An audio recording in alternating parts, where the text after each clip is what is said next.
सत श्री अकाल जी। The खालस TV देखने वाले देश दुनिया के साडे सारे दर्शकों का बहुत बहुत स्वागत है। एमरजेंसी बुलेटिन दे नाल मैं हरशरण कौर।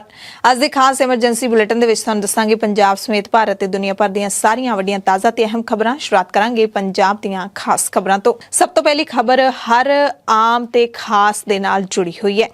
हर आम ते खास नूं छेती ही चंगी खबर मिल सकती है। महंगाई दी मार तो परेशान लोकां नूं एक राहत मिलण दी संभावना है। पैट्रोल अते डीजल दीआं कीमतां हर एक दी जेब दा असल दे विच भाव तय करदियां ने। खबर है कि आउंदे दिनां दे विच पैट्रोल अते डीजल दे भाव दे विच 14 रुपये दी कीमत है जिहड़ी ओह घटाई जा सकदी है। इस वक्त कौमांतरी बाजार दे विच कच्चे तेल दी कीमत है जिहड़ी $81 तो हेठां पहुंच गई है। कच्चे तेल दी कीमत विच तेजी दे नाल आई कमी दी वजह करके ही पैट्रोल डीजल सस्ता हो सकदा है। फरवरी तो बाद हुण जाके कच्चे तेल दीआं कीमतां दे विच कमी दर्ज कीती गई है। मार्च विच कच्चे तेल दी कीमत $112 सी। 8 महीनों के अंदर रिफाइनिंग कंपनियां ने कच्चे तेल की कीमत विच $31 यानी कि 27% की कमी की है। SMC ग्लोबल के मुताबिक क्रूड ऑयल दे विच $1 की कमी आउण नाल देश दीआं तेल कंपनियां नूं 45 पैसे की बचत हुंदी है। इस हिसाब नाल भारत विच पैट्रोल ते डीजल दीआं कीमतां दे विच 14 रुपये प्रति लीटर के हिसाब नाल कमी दर्ज होनी चाहिए है। इस दे पिछे वड्डा कारण यह भी है कि भारतीय तेल कंपनी कौमांतरी बाजार के हिसाब दे नाल ही भारतीय तेल कंपनियां ने जिहड़ियां कौमांतरी बाजार के हिसाब दे नाल ही कीमतां वधाउंदियां ने। इस लिहाज नाल जे कौमांतरी बाजार विच कच्चे तेल की कीमत घटी है तो सरकार नूं आम जनता नूं राहत देनी भी चाहिदी है। पैट्रोलियम मंत्री हरदीप सिंह पुरी ने कहा कि सरकारी कंपनियों नूं पैट्रोल की विक्री ते कमाई होण लगी है, पर डीजल नूं लैके हुण भी 4 रुपये प्रति लीटर का घाटा पै रहा है। श्री गुरु ग्रंथ साहिब जी की बेअदबी और गोलीकांड विच इंसाफ देण दे विच फेल हुई मान सरकार के खिलाफ हुण बेअदबी इंसाफ मोर्चा आर पार की लड़ाई लड़न दे मूड दे विच है। 1 दसंबर नूं यानी कि वीरवार नूं गोलीकांड दे विच शहीद होने वाले भाई कृष्ण भगवान के पुत्र सुखराज सिंह नियामी वाला मोर्चे तो वड्डा ऐलान करन जा रहे हैं। इस तो पहला उन्होंने स्पीकर कुलतार सिंह संधवा का अस्तीफा भी मंगिया है। सुखराज सिंह ने कहा कि संधवा ने 14 अक्तूबर नूं मोर्चे विच शामिल होकर इंसाफ के लिए 1.5 महीने का समा मंगिया सी, जिहड़ा कि 3 नवंबर नूं पूरा हो चुकिया है ते हुण संधवा नूं अपने अहुदे तो अस्तीफा देना चाहिए है क्योंकि सरकार इंसाफ देण दे विच फेल हुई है। सुखराज ने कहा कि केजरीवाल ने सरकार बनने तो पहला 24 घंटे के अंदर इंसाफ देने का वादा किया सी, पर हुण 8 महीने बीत जाने के बावजूद भी सिर्फ जांच ही चल रही है। सुखराज ने भगवंत मान सरकार नूं चेतावनी दिंदे हुए कहा कि जिस तरह नाल बेअदबी ते गोलीकांड दा इंसाफ देण दे विच अकाली दल ते कांग्रेस दीआं सरकारां फेल होईयां ते उन्हां दा बुरा हाल होया, उसी तरह आम आदमी पार्टी की सरकार दा भी पंजाब की जनता उही हाल करेगी। उन्होंने इल्जाम लाया कि पंजाब सरकार ने 4 वारी समा लैके 4 वारी कोई भी काम नहीं किया। 4 वारी सरकार मुकर चुकी है। सो देखते हैं कि 1 दसंबर नूं बरगाड़ी इंसाफ मोर्चे तो की ऐलान होगा। उधर कोटकपूरा गोलीकांड मामले की जांच लई सिट दे वल्लों सद्दे जाण ते समन भेजे जाण ते भी पेश ना होने वाले पंजाब के साबका डीजीपी सुमेध सैनी नूं हुण दोबारा समन भेजे गए ने। साबका डीजीपी सुमेध सैनी नूं 6 दसंबर नूं सिट ने सद्दिया है। देखते हैं कि पहुंचदा है कि नहीं। चंडीगढ़ का जमीनी विवाद भी लगातार भखदा जा रहा है। हरियाणा के वल्लों वक्री विधान सभा बनाउण दे लई जमीन की मांग की जा रही है। सारियां पार्टियां इसका विरोध कर रही ने। कांग्रेस के सीनियर लीडर ते विरोधी धिर दे लीडर प्रताप सिंह बाजवा ने विधान सभा के स्पीकर कुलतार सिंह संधवा ते निशाने साधदिआं उन्हां दे अस्तीफे की मांग की है ते कहा कि राजधानी चंडीगढ़ की मालकी पंजाब दी ही है अते पंजाब दी ही रहेगी। आम आदमी पार्टी की सरकार नूं उन्हां ने बीजेपी सरकार की बी टीम दस्सिया ते कहा कि चंडीगढ़ ते हरियाणे का कोई हक नहीं है। चंडीगढ़ पंजाब के पिंडां नूं उजाड़ के बनाया गया है। स्पीकर कुलतार सिंह संधवा ने भी बाजवा की इस मंग का जवाब दिता है। उन्होंने कहा कि यह जिहड़ा विषय है वह मेरे अधिकार खेतर दे विच आउंदा ही नहीं है, पर असीं चंडीगढ़ की जमीन के लिए डट के खड़े हाँ। असीं बिल्कुल नहीं चाहते कि चंडीगढ़ की जमीन का एक भी टुकड़ा हरियाणे नूं दिता जावे। श्री गुरु गोबिंद सिंह साहिब के छोटे साहिबजादियां ते माता गुजरी की शहादत नूं समर्पित एनीमेटेड फिल्म दास्ताने सरहिंद दा सिख जथेबंदियां दे वल्लों व्यापक तौर ते विरोध किया जा रहा है। वख-वख सिख जथेबंदियां दे वल्लों श्रोमणी गुरुद्वारा प्रबंधक कमेटी के प्रधान एडवोकेट हरजिंदर सिंह धामी नाल मुलाकात करके SGPC वल्लों फिल्म नूं बैन कराउण दे लई मंग पत्र सौंपिया गया। वख-वख पिंडां दी संगत ने इस फिल्म के खिलाफ मते पास कीते ने जो धामी नूं सौंपे गए। ਤੇ ਸਿੱਖ ਸੰਗਤਾਂ ਦੀਆਂ ਭਾਵਨਾਵਾਂ ਨੂੰ ਦੇਖਦੇ ਆਖਿਰਕਾਰ ਐਸਜੀਪੀਸੀ ਪ੍ਰਧਾਨ ਧਾਮੀ ਨੇ ਵੀ ਇਸ ਫਿਲਮ ਦੇ ਬੈਨ ਤੇ ਸਹਿਮਤੀ ਜਤਾਈ ਹੈ ਤੇ ਪੰਜਾਬ ਸਰਕਾਰ ਤੋਂ ਫਿਲਮ ਦਾਸਤਾਨੇ ਸਰਹਿੰਦ ਦੀ ਰਿਲੀਜ਼ ਰੋਕਣ ਦੀ ਮੰਗ ਕੀਤੀ ਹੈ। ਧਾਮੀ ਨੇ ਪੰਜਾਬ ਸਰਕਾਰ ਨੂੰ ਸਿੱਖ ਸਿਧਾਂਤਾਂ ਤੇ ਸੰਗਤਾਂ ਦੇ ਵਿਰੋਧ ਨੂੰ ਦੇਖਦੇ ਹੋਏ ਕਾਰਵਾਈ ਕਰਨ ਦੀ ਅਪੀਲ ਕੀਤੀ ਹੈ।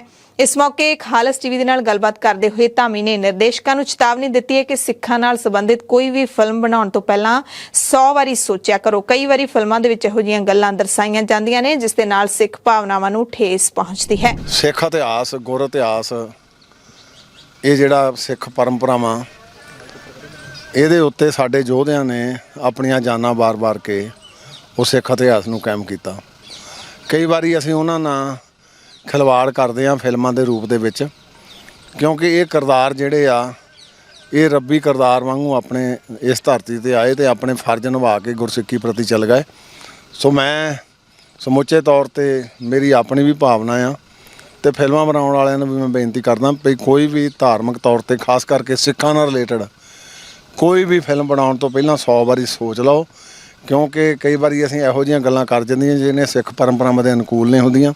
ਸੋ ਇਸ ਕਰਕੇ ਸਾਰਿਆਂ ਨੂੰ ਬੇਨਤੀ ਹੈ ਵੀ ਇਹੋ ਜਿਹੀਆਂ ਫਿਲਮਾਂ ਬਣਾਉਣ ਤੋਂ ਗਰੇਜ ਕੀਤਾ ਜਾਵੇ, ਟੋਟਲ ਗਰੇਜ ਕੀਤਾ ਜਾਵੇ। ਤੇ ਦਾਸਤਾਨ ਜਿਹੜੀ ਸਰਹੰਦਾਰੀ ਉਹਦੇ ਬਾਰੇ ਤੁਹਾਡਾ ਕੀ ਕਹਿਣਾ? ਉਹ ਤਾਂ ਮੈਂ ਕਹਿ ਚੁੱਕਾ ਤੁਹਾਨੂੰ ਵੀ ਅਸੀਂ ਤਾਂ ਚਾਹੁੰਦੇ ਵੀ ਉੱਤੇ ਤੁਰੰਤ ਜਿਹੜੀ ਆ ਪਾਬੰਦੀ ਲਾਈ ਜਾਵੇ। ਇਸ ਤੋਂ ਪਹਿਲਾਂ ਐਸਜੀਪੀਸੀ ਪ੍ਰਧਾਨ ਦੇ ਨਾਲ ਮੁਲਾਕਾਤ ਕਰਨ ਵਾਲੀਆਂ ਸਿੱਖ ਜਥੇਬੰਦੀਆਂ ਨੇ ਸ਼੍ਰੋਮਣੀ ਕਮੇਟੀ ਦੇ ਕੰਮ ਯਾਦ ਦਿਵਾਉਂਦਿਆਂ ਕਿਹਾ ਕਿ ਜੇ ਇਸ ਤਰ੍ਹਾਂ ਦੀ ਕੋਈ ਵੀ ਫਿਲਮ ਆ ਰਹੀ ਹੈ ਤਾਂ ਤੁਸੀਂ ਪੰਜਾਬ ਸਰਕਾਰ ਨੂੰ ਕਹਿ ਕੇ ਅਜਿਹੀਆਂ ਫਿਲਮਾਂ ਰੁਕਵਾਓ, ਪਰ ਉਹ ਫਰਜ਼ ਤੁਸੀਂ ਪੂਰਾ ਨਹੀਂ ਕੀਤਾ, ਜਿਸ ਕਰਕੇ ਸਾਨੂੰ ਸਿੱਖ ਸੰਗਤ ਦੇ ਨਾਲ ਮਿਲ ਕੇ ਇਸ ਫਿਲਮ ਦਾ ਵਿਰੋਧ ਕਰਨਾ ਪੈ ਰਿਹਾ ਹੈ। ਹਾਲਾਂਕਿ ਉਸ ਤੋਂ ਬਾਅਦ ਐਸਜੀਪੀਸੀ ਪ੍ਰਧਾਨ ਨੇ ਸਿੱਖ ਜਥੇਬੰਦੀਆਂ ਦੀ ਇਹ ਮੰਗ ਨੂੰ ਮੰਨ ਲਿਆ ਤੇ ਪੰਜਾਬ ਸਰਕਾਰ ਨੂੰ ਅਪੀਲ ਕੀਤੀ। ਸਿੱਖ ਜਿਹੜੇ ਨੌਜਵਾਨ ਲੀਡਰ ਪਹੁੰਚੇ ਸੀ ਮਿਲਣ ਦੇ ਲਈ, ਉਹਨਾਂ ਨੇ ਅਪੀਲ ਕੀਤੀ ਕਿ ਜਥੇਦਾਰ ਸ਼੍ਰੀ ਅਕਾਲ ਤਖਤ ਸਾਹਿਬ ਦੇ ਵੱਲੋਂ ਹੁਕਮਨਾਮਾ ਵੀ ਜਾਰੀ ਕੀਤਾ ਜਾਣਾ ਚਾਹੀਦਾ ਹੈ ਤੇ ਫਿਲਮ ਨਿਰਦੇਸ਼ਕਾਂ ਨੂੰ ਵੀ ਇਹਨਾਂ ਨੇ ਅਪੀਲ ਕੀਤੀ ਨੌਜਵਾਨਾਂ ਨੇ ਕਿ ਫਿਲਮਾਂ ਬੇਸ਼ੱਕ ਬਣਾਓ ਪਰ ਗੁਰੂ ਪਰਿਵਾਰ ਦੇ ਕਾਰਟੂਨ ਨਾ ਬਣਾਓ। ਉਹਨਾਂ ਦਾ ਰੋਲ ਕੋਈ ਨਹੀਂ ਨਿਭਾ ਸਕਦਾ। ਅਜਿਹੀਆਂ ਫਿਲਮਾਂ ਬਣਾਉਣ ਵਾਲੇ ਮਾਫੀ ਮੰਗਣ, ਨਹੀਂ ਤਾਂ ਕੱਲ ਨੂੰ ਉਹਨਾਂ ਦਾ ਨਾਮ ਵੀ ਇਤਿਹਾਸ ਵਿੱਚ ਲਿਖਿਆ ਜਾਵੇਗਾ, ਕਾਲੇ ਅੱਖਰਾਂ ਦੇ ਨਾਲ ਲਿਖਿਆ ਜਾਵੇਗਾ।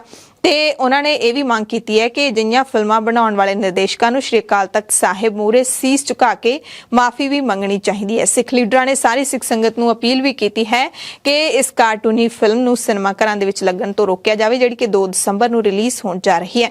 ਉਹਨਾਂ ਚੇਤਾਵਨੀ ਵੀ ਦਿੱਤੀ ਕਿ ਜੇ ਇਸ ਫਿਲਮ ਤੇ ਰੋਕ ਨਾ ਲੱਗੀ ਤਾਂ ਐਸਜੀਪੀਸੀ ਬਰਾਬਰ ਦੋਸ਼ੀ ਮੰਨੀ ਜਾਵੇਗੀ। ਸਿੱਖ ਸੰਗਤ ਵੱਲੋਂ ਇਸ ਗੱਲ ਦਾ ਭਾਰੀ ਵਿਰੋਧ ਕੀਤਾ ਜਾਏਗਾ ਤੇ ਵਾਜਬ ਕਾਰਵਾਈ ਕੀਤੀ ਜਾਵੇਗੀ। ਇੱਕ ਵੱਡਾ ਮਸਲਾ ਇਹ ਹੈਗਾ ਇਹਨਾਂ ਫਿਲਮਾਂ ਨੂੰ ਲੈ ਕੇ ਵੀ ਜਿਹੜੇ ਡਾਇਲੋਗ ਨੇ, ਜਿਹੜੀ ਉਸ ਵੇਲੇ ਦੀ ਗੱਲਬਾਤ ਹੈ, ਉਹ ਇੱਕ ਜਿਹੜਾ ਡਾਇਰੈਕਟਰ ਹੈ, ਠੀਕ ਹੈ, ਜਿਹੜਾ ਫਿਲਮ ਦੀ ਸਕ੍ਰਿਪਟ ਲਿਖਦਾ ਉਹਨੇ ਡਾਇਲੋਗ ਨੂੰ ਬੰਨਣਾ ਹੁੰਦਾ। ਉਹ ਡਾਇਲੋਗ ਬੰਨ ਥੋੜ੍ਹਾ ਸਕਦੇ। ਜਿਹੜਾ ਉਸ ਵੇਲੇ ਦਾ ਸਾਹਿਬਜ਼ਾਦਿਆਂ ਦੇ ਨਾਲ ਜਿਹੜਾ ਡਾਇਲੋਗ ਹੈ ਉਹਨੂੰ ਤੁਸੀਂ ਇੱਕ ਫਿਲਮ ਬੰਨ੍ਹਦੀ ਹੈ, ਠੀਕ ਹੈ, ਉਹ ਬੱਚੇ ਨੂੰ ਜਿਹੜੇ ਨੂੰ ਵੀ ਤੁਸੀਂ ਦਿਖਾਓਗੇ ਉਹ ਬੱਚੇ ਦੀ ਸੁਰਤ ਨੂੰ ਬੋਣਾ ਕਰ ਦਿੰਦੀ ਹੈ। ਬੱਚਾ ਉਸ ਤੋਂ ਅੱਗੇ ਸੋਚ ਹੀ ਨਹੀਂ ਸਕਦਾ, ਜਿਹੜਾ ਕਿ ਉਹਨੇ ਕਿਤਾਬਾਂ 'ਚੋਂ ਪੜ੍ਹ ਕੇ ਜਾਂ ਸਾਡੀ ਸਾਖੀ ਪਰੰਪਰਾ 'ਚੋਂ ਜਿਹੜਾ ਸਿੱਖ ਕੇ, ਜਿਹੜਾ ਉਹਨੇ ਸੁਣ ਕੇ ਅਸਲ 'ਚ ਸਾਖੀ ਪਰੰਪਰਾ 'ਚੋਂ ਅੱਗੇ ਗੱਲ ਨੂੰ ਸੋਚਣਾ ਜਾਂ ਸਮਝਣਾ ਜਾਂ ਅੱਗੇ ਲੈ ਕੇ ਜਾਣਾ, ਉਹਨੂੰ ਉੱਥੇ ਬੰਨ੍ਹ ਦਿੰਦੀ ਹੈ। ਦੂਸਰੀ ਗੱਲ ਇਹ ਹੈਗੀ ਵੀ ਜਿਸ ਤਰ੍ਹਾਂ ਦਾ ਤੁਸੀਂ ਬਣਾਤਾ, ਜਿਸ ਤਰ੍ਹਾਂ ਦਾ ਪਹਿਰਾਵਾ ਦੇਤਾ, ਉਹ ਡਾਇਰੈਕਟਰ ਦੀ ਮਰਜ਼ੀ ਹੁੰਦੀ ਵੀ ਉਹਨੇ ਕੱਪੜੇ ਕਿਵੇਂ ਦੇ ਪਾਉਣੇ ਨੇ, ਉਹਨੇ ਕਿਆ ਕਰਾਉਣਾ ਕਿਆ ਨਹੀਂ ਕਰਾਉਣਾ, ਉਹ ਡਾਇਰੈਕਟਰ ਦਾ ਮਸਲਾ ਹੁੰਦਾ।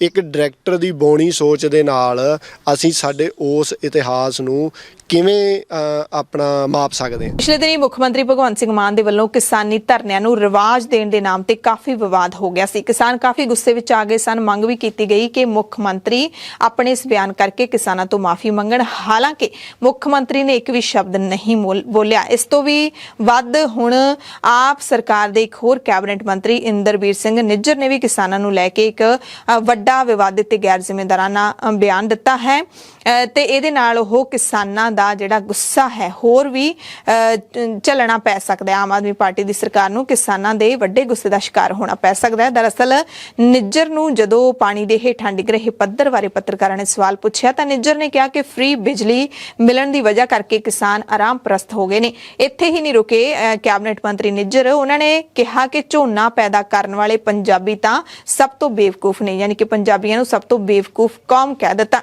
हैरानी की गल है कि मंत्री साहब सीधा किसानां नूं बेवकूफ दस रहे सन, जिन्हां दे धरनिਆਂ ਦੇ ਵਿੱਚ ਬਹਿ ਕੇ ਉਹ सत्ता ਦੇ ਵਿੱਚ काबिज ਹੋਏ ਨੇ।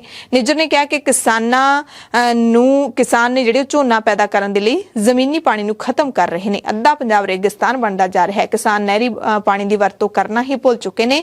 ਸਿਰਫ ਆਟੋਮੈਟਿਕ ਸਟਾਰਟਰ ਲਾ ਦਿੱਤਾ ਜਾਂਦਾ ਹੈ, ਪਾਣੀ ਦੀ ਦੁਰਵਰਤੋਂ ਕੀਤੀ ਜਾਂਦੀ ਹੈ। ਹਾਲਾਂਕਿ ਇਸ ਦੇ ਵਿੱਚ ਕੋਈ ਸ਼ੱਕ ਨਹੀਂ ਹੈ ਕਿ ਪੰਜਾਬ ਦੇ ਵਿੱਚ ਜ਼ਮੀਨੀ ਜਿਹੜਾ ਪਾਣੀ ਹੈ ਉਸ ਦਾ ਪੱਧਰ ਲਗਾਤਾਰ ਹੇਠਾਂ ਨੂੰ ਜਾ ਰਿਹਾ ਹੈ, ਚਿੰਤਾ ਦਾ ਵਿਸ਼ਾ ਵੀ ਹੈ। ਪਰ ਮੰਤਰੀ ਸਾਹਿਬ ਨੇ ਜਿਸ ਲਹਿਜ਼ੇ ਦੇ ਨਾਲ ਪੰਜਾਬੀਆਂ ਨੂੰ ਬੇਵਕੂਫ ਕੌਮ ਦੱਸਿਆ, ਉਸ ਨੂੰ ਕਿਸੇ ਵੀ ਲਿਹਾਜ਼ ਦੇ ਨਾਲ ਜਾਇਜ਼ ਵੀ ਨਹੀਂ ਦੱਸਿਆ ਜਾ ਸਕਦਾ। ਕਣਕ ਕਰ ਲਓ, ਝੋਨਾ ਕਰ ਲਓ, और ਝੋਨੇ ਵਰਗੀ ਸਾਡੇ ਵਰਗੀ ਮੈਂ ਕਹਿੰਦਾ ਪੰਜਾਬੀਆਂ ਵਰਗੀ ਬੇਵਕੂਫ ਕੌਮ ਕੋਈ ਨਹੀਂ ਗੀ। ਅਸੀਂ ਇੰਨੇ ਸਾਲਾਂ ਤੋਂ ਅਸੀਂ ਜ਼ਿਮੀਂਦਾਰਾਂ ਨੂੰ ਇਸੇ ਬੰਨੇ ਧੱਕੀ ਗਏ ਕਿ ਕਣਕ ਕਰ ਲਓ, ਝੋਨਾ ਕਰ ਲਓ, ਔਰ ਝੋਨੇ ਵਰਗੀ ਸਾਡੇ ਵਰਗੀ ਮੈਂ ਕਹਿੰਦਾ ਪੰਜਾਬੀਆਂ ਵਰਗੀ ਬੇਵਕੂਫ ਕੌਮ ਕੋਈ ਨਹੀਂ ਗੀ।